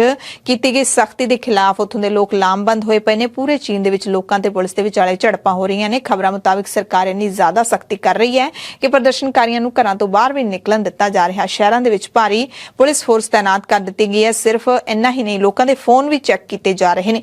ਦਰਅਸਲ ਚੀਨ ਦੇ ਵਿੱਚ 10 ਮਹੀਨੇ ਤੋਂ ਜ਼ੀਰੋ ਕੋਵਿਡ ਪਾਲਿਸੀ ਲਾਗੂ ਸੀ। ਕਈ ਤਰ੍ਹਾਂ ਦੀਆਂ ਰੋਕਾਂ ਲੱਗੀਆਂ ਹੋਈਆਂ ਸੀ। 25 ਨਵੰਬਰ ਨੂੰ ਜਦੋਂ ਚੀਨ ਦੇ ਸ਼ਿਨਜਿਆਂਗ ਦੇ ਵਿੱਚ ਇੱਕ ਇਮਾਰਤ ਦੇ ਵਿੱਚ ਅੱਗ ਲੱਗੀ ਤਾਂ 10 ਲੋਕਾਂ ਦੀ ਮੌਤ ਹੋ ਗਈ। ਲੋਕਾਂ ਨੇ ਇਲਜ਼ਾਮ ਲਾਇਆ ਕਿ ਲੋਕਡਾਊਨ ਲੱਗਿਆ ਹੋਣ ਕਰਕੇ ਲੋਕ ਆਪਣੀਆਂ ਜਾਨਾਂ ਨਹੀਂ ਬਚਾ ਸਕੇ। ਫਾਇਰ ਬ੍ਰਿਗੇਡ ਸਹੀ ਸਮੇਂ ਤੇ ਨਹੀਂ ਪਹੁੰਚੀ। ਲੋਕਾਂ ਨੇ ਮੌਤਾਂ ਦੇ ਲਈ ਅਫਸਰਾਂ ਦੀ ਲਾਪਰਵਾਹੀ ਨੂੰ ਜ਼ਿੰਮੇਦਾਰ ਦੱਸਿਆ ਤੇ ਬੀਜਿੰਗ ਦੀਆਂ ਸੜਕਾਂ ਤੇ ਪ੍ਰਦਰਸ਼ਨ ਸ਼ੁਰੂ ਹੋ ਗਿਆ। ਬੀਜਿੰਗ ਤੋਂ ਸ਼ੁਰੂ ਹੋਇਆ ਪ੍ਰਦਰਸ਼ਨ ਜਿਹੜਾ ਉਹ ਕਾਫੀ ਦੂਰ ਦੂਰ ਤੱਕ ਫੈਲ ਗਿਆ। ਸ਼ੰਘਾਈ ਤੱਕ ਪ੍ਰਦਰਸ਼ਨ ਹੋ ਰਹੇ ਨੇ।